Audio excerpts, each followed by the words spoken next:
Dans cette vidéo, nous allons voir comment exploiter un test à la liqueur de Fehling. Le test est réalisé sur deux solutions.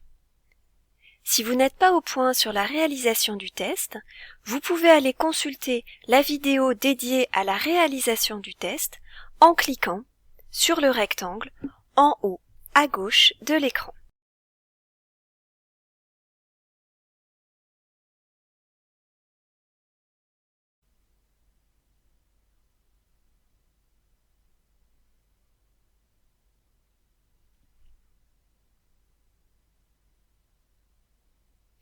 Voyons maintenant comment exploiter ce résultat.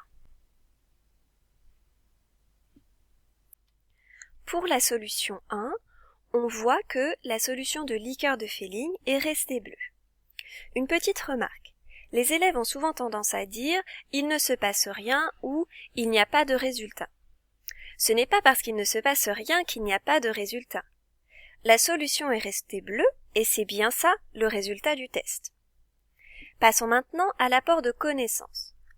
Or, on sait que la liqueur de Fehling donne un précipité rouge brique en présence de substances réductrices. On va donc pouvoir en conclure que la solution 1 ne contient pas de substances réductrices. En effet, si elle en contenait, on aurait obtenu un précipité rouge brique. Dans cette exploitation, on retrouve bien les différentes phases. D'abord, l'observation. Ce que l'on voit, ce que l'on observe. Ensuite, l'apport de connaissances, ce que l'on sait sur la liqueur de Fehling. Et enfin, la conclusion, qui débouche de la mise en relation de l'observation et de l'apport de connaissances. Voyons maintenant par quoi est-ce qu'on peut introduire ces différentes phases. L'observation peut être introduite par « on voit que ». L'apport de connaissances par « or, on sait que ». Et la conclusion par « on peut en conclure que ». Ce sont bien sûr seulement des exemples, mais cela vous donne un modèle que vous pouvez retenir et réutiliser dans d'autres exploitations. Passons maintenant à la solution 2. On voit que la liqueur de Fehling a réagi avec la solution 2 et elle a donné un précipité rouge brique. Or, on sait que ce précipité rouge brique indique la présence de substances réductrices. On peut donc en conclure que la solution 2 contient des substances réductrices. Le test ne nous dit pas quelles sont ces substances réductrices. Il va falloir faire des tests complémentaires pour connaître leur nature exacte. On retrouve encore une fois les différentes phases, l'observation, l'apport de connaissances et la conclusion. Encore une fois, chaque phase est introduite par des connecteurs logiques, on voit que, or on sait que, qui introduit l'apport de connaissances, et on peut en conclure que, pour la conclusion.